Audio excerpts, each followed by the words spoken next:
Halo semuanya minasan, kembali lagi bersama alur animeku nang kene.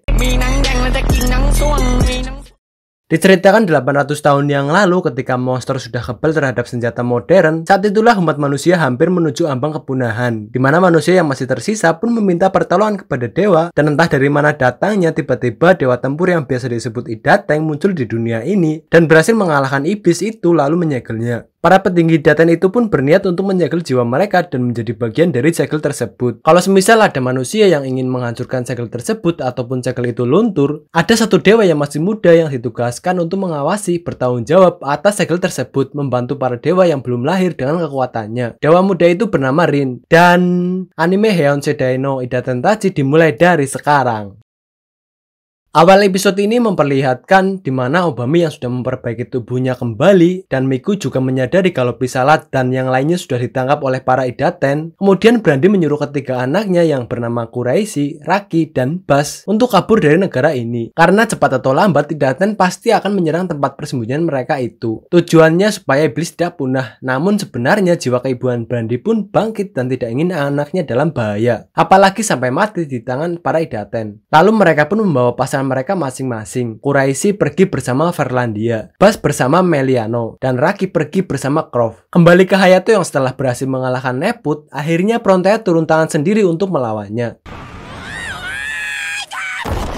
Sedangkan Isli dan Paula akan pergi ke Sarabail untuk bernegosiasi supaya mau bekerja sama dengan negara Hotaena. Dikarenakan dalam waktu dekat para Idaten akan menghancurkan kekaisaran Zobel. Sarabail adalah sebuah negara di mana semua penduduknya memeluk ajaran yang sama.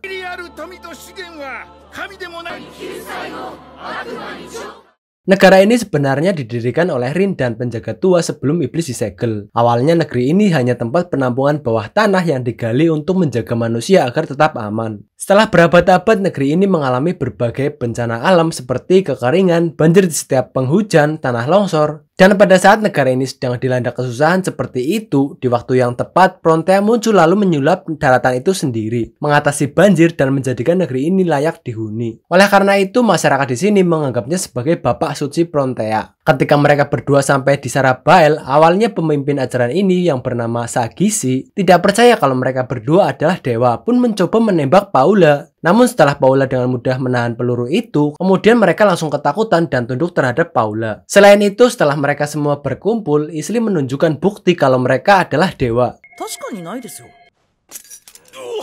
Yang setelah itu mereka pun percaya dan menuruti semua keinginan Isli untuk bersekutu dengan Hotaena. Setelah berhasil bernegosiasi, mereka berdua pun kembali ke Hotaena, di mana saat itu Hayato juga sudah menguasai cara menambah daya serangannya.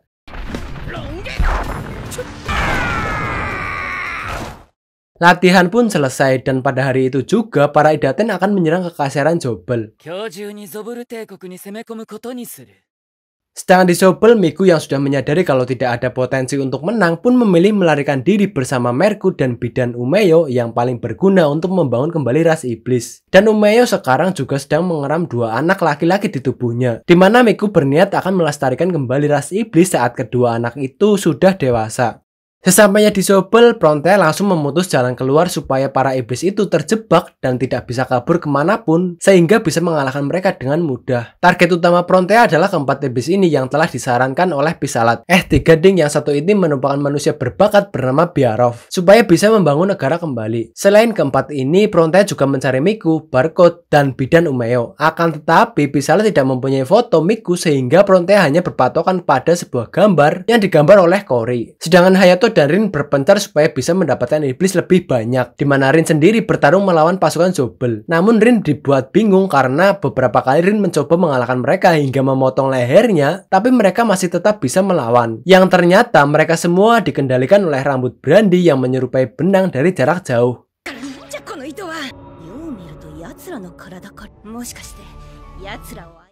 Tanpa sengaja Hayato menemukan keberadaan Birawati sebelumnya yang berada di penjara, kemudian Hayato langsung menyelamatkan mereka. Beberapa saat kemudian Takeshita juga tiba di sana dan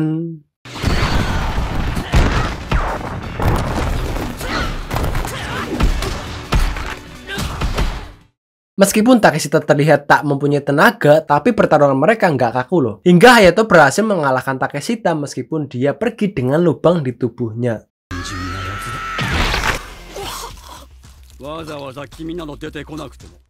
Mbak Biarawati yang melihat Takeshita terluka pun berusaha untuk menolongnya. Tak peduli meskipun dia sudah dijahati oleh mereka, apalagi dia juga tahu kalau Takeshita bukanlah manusia. Meskipun begitu, dia tetap memilih untuk menolongnya. Sampai dia yang tidak berdaya pun kemudian memohon kepada dewa supaya diberi kekuatan untuk melindungi orang-orang dengan tangannya sendiri. Oleh karenanya di Kekaisaran Zobel ini ketiga syarat untuk manifestasi Idaten terpenuhi, dan saya tegaskan lagi yakni pemikiran jumlah besar, jangka waktu yang lama, serta keinginan untuk keselamatan. Sehingga setelah permohonan itu, di sisi lain di tempat Hayato berada, tiba-tiba muncul sebuah portal, di mana Hayato berhasil menarik Idaten yang berpenampilan jenis kelamin pokoknya kembar sama Biarawati itu, berdasarkan pada pemikiran atau bayangan yang paling kuat bernama Gal. Kembali ke Rin, di mana Rin yang muak dengan pertarungan itu pun akhirnya menyadari kalau ada seseorang yang mengendalikan mereka. Tomlonya Rin dengan mudah bisa ditipu dan...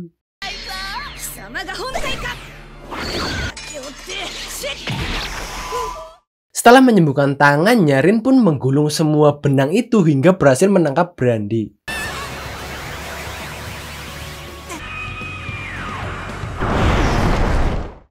Sebelum membunuh Brandy, Rin sempat bertanya kepadanya tentang Raja Iblis yang sebenarnya bernama Overeem, di mana penamaan itu sama seperti cara kakeknya memberi nama kepada monster ataupun iblis. Contohnya seperti iblis lemah menyerupai sapi dan memangsa yang lain sebagai makanannya, diberi nama Gyudongkung. Gyudong sendiri adalah merupakan makanan Jepang yang berbahan dasar sapi yang biasanya terdiri dari berbagai topping. Sedangkan ku sendiri sebagai akhiran seperti chan ataupun sang.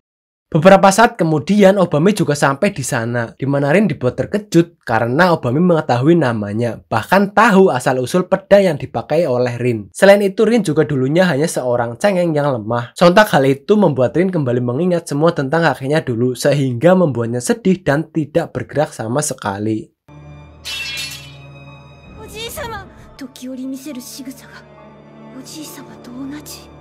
Melihat Rin yang sedang lengah, kemudian Brandy memanfaatkan kesempatan itu untuk menyerang Rin menggunakan pedangnya Rin yang terjatuh. Tanpa diduga, satu kali tebasan saja memberikan dampak yang begitu besar. Bahkan Dr. Obami lenyap bersamaan dengan serangan itu. Rin yang beranggapan kalau Obami adalah kakeknya pun sangat marah ketika Obami lenyap, sehingga dia langsung membunuh Brandy, dilanjut dengan menratapi nasibnya yang tidak bisa berkumpul kembali dengan kakeknya. Singkatnya, beberapa jam setelah itu, Pisalat dan Kori bergabung dalam penyerangan itu. Sedangkan Hayato kembali ke baris depan dan melenyapkan semua iblis yang ia temui. Sedangkan Frontea berhasil menemukan barcode lalu menyerahkannya kepada Izli untuk dicuci otaknya, sehingga dapat menemukan iblis yang masih tersisa yang kemudian dibasmi oleh Frontea dan Hayato. Dan perang itu pun dimenangkan oleh para Idaten. Setelah perang itu selesai dan setengah tubuh Rin juga sudah pulih, akan tetapi dia masih merasa sedih karena telah kehilangan seseorang yang dia kira kakeknya. Bahkan ketika diserang oleh Hayato pun tidak ada respon sama sekali. Singkatnya, seminggu pun berlalu. Saat ini Kekaisaran Zobel terlahir kembali yang diambil alih oleh para Idaten. Dan Izli juga terus mencari keberadaan para iblis yang berhasil melarikan diri. Hingga suatu ketika Izli dan Frontea menemukan tempat persembunyian Croft dan Raki. Namun ketika Frontea hendak menangkapnya, mereka berhasil melarikan diri lewat perjalanan bawah tanah yang memang Croft sangat ahli melakukan hal tersebut.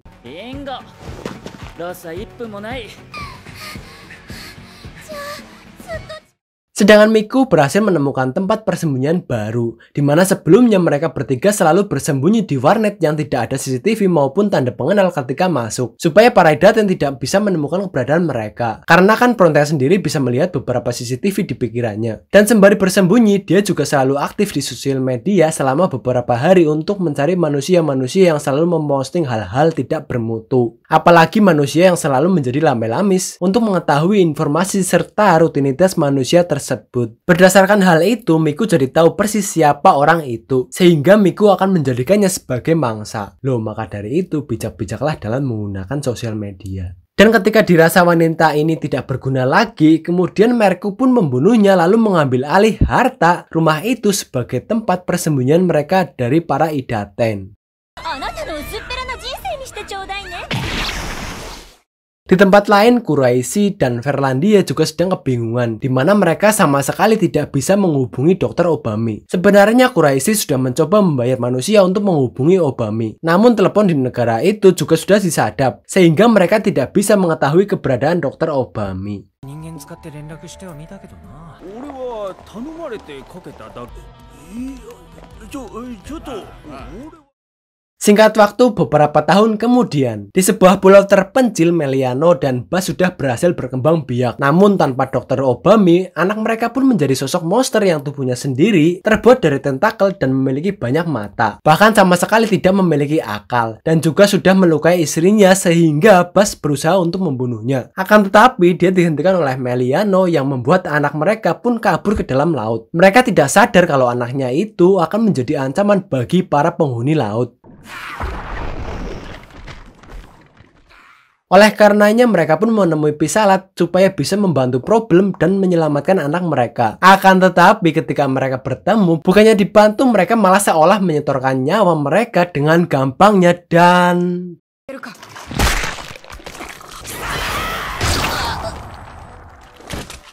Ya, mereka berdua sudah dimakan oleh Cory yang sudah bertambah kuat bukan karena latihan tapi berkat akil balik. Setelah itu Cory pergi ke tempat Hayato, di mana Hayato saat itu sedang melatih Gil dan Paula. Seperti Hayato yang sangat tergila-gila dengan kekuatan, Hidate yang ditariknya yakni Gil ini pun sedikit meniru sifat dari Hayato. Namun kekuatan Gil yang belum setara dengan Hayato pun membuat Hayato haus dengan pertarungan. Melihat saat ini Rin masih terpuruk semenjak perang itu. Dan saat itulah Cory datang yang langsung menawarkan diri untuk menjadi bahan latihannya. Tapi tanpa diduga Hayato sangat kewalahan melawannya.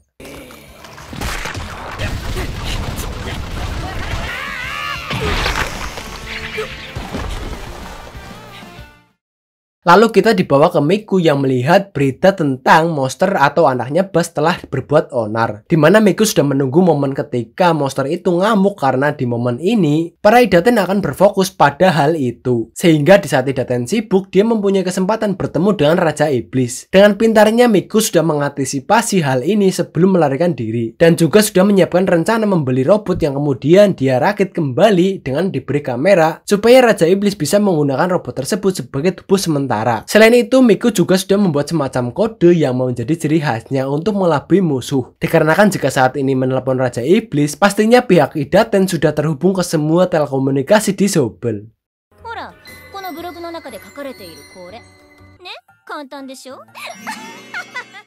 Dan benar saja, setelah Miku memposting robotnya di blognya itu, Raja Iblis langsung menjadikan robot itu sebagai tubuhnya dan berhasil menghubungi Miku.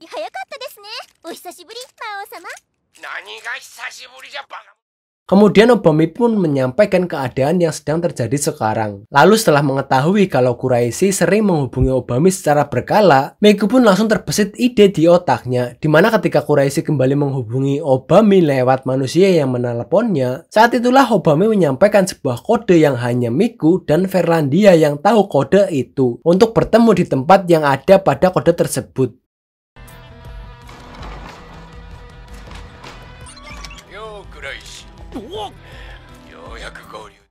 Istri yang mendengar kode tersebut pun sama sekali tidak mengetahui arti dari kode tersebut.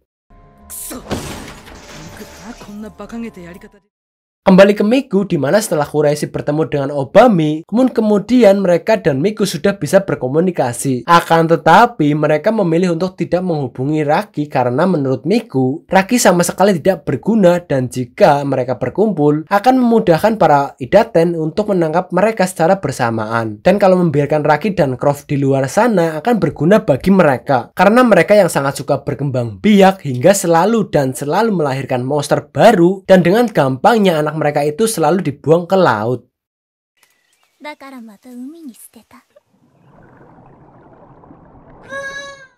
Singkat waktu, musim pun berganti dengan cepat dan tak terasa 7 tahun pun berlalu. Dimana setelah 7 tahun sejak perang itu, Rin masih saja belum bisa move on dan selalu domblong memandangi laut. Bahkan ketika melihat monster di depannya yang sedang memakan hewan laut pun Rin tidak menyadarinya. Ketika sadar kalau itu adalah monster, Rin pun langsung terjun ke laut sembari ngelangi untuk mencari monster tersebut.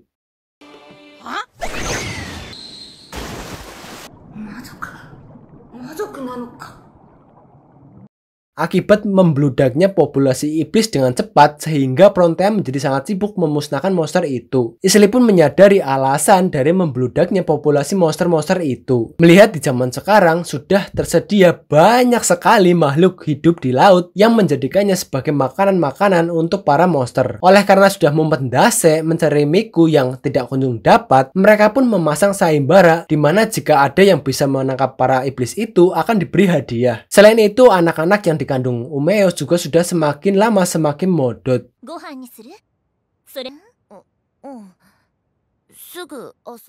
Setelah mengetahui sayembara itu bukannya tetap bersembunyi, Miku malahan menampakkan diri di keramaian sehingga menyebabkan orang-orang ribut.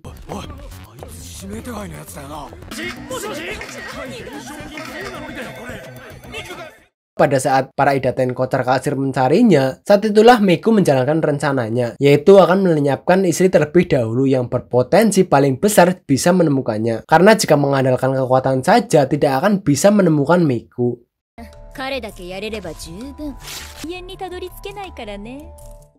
Rencananya diawali ketika Obami menyamar sebagai pasukan Zobel lalu menyelinap ke dalam kantor Zobel, dimana ketika dia bertemu dengan Pisalat pun langsung melepaskan pencucian otaknya. Kemudian Pisalat yang sudah sadar kembali pun langsung menanyakan keberadaan Frontea saat ini. Yang setelah istri menjawabnya, tiba-tiba Pisalat langsung memotong tangan dan kakinya supaya tidak melarikan diri dan... Kemudian setelah itu dilanjut menangkap Paula. Sementara itu Obami melepaskan pencucian otaknya Cory. Lalu setelah Isli dan Paula ditangkap, Verlandia dan Kuroishi pun melakukan penyelidikan dengan mempelajari tubuh para Idaten dengan mencabik-cabik tubuh mereka seperti roti.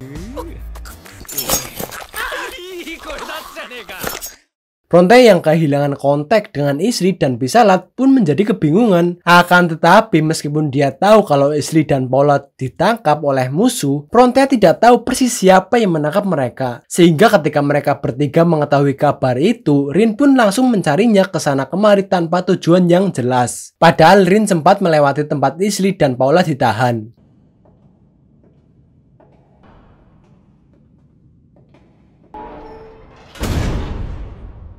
Dan film pun tamat.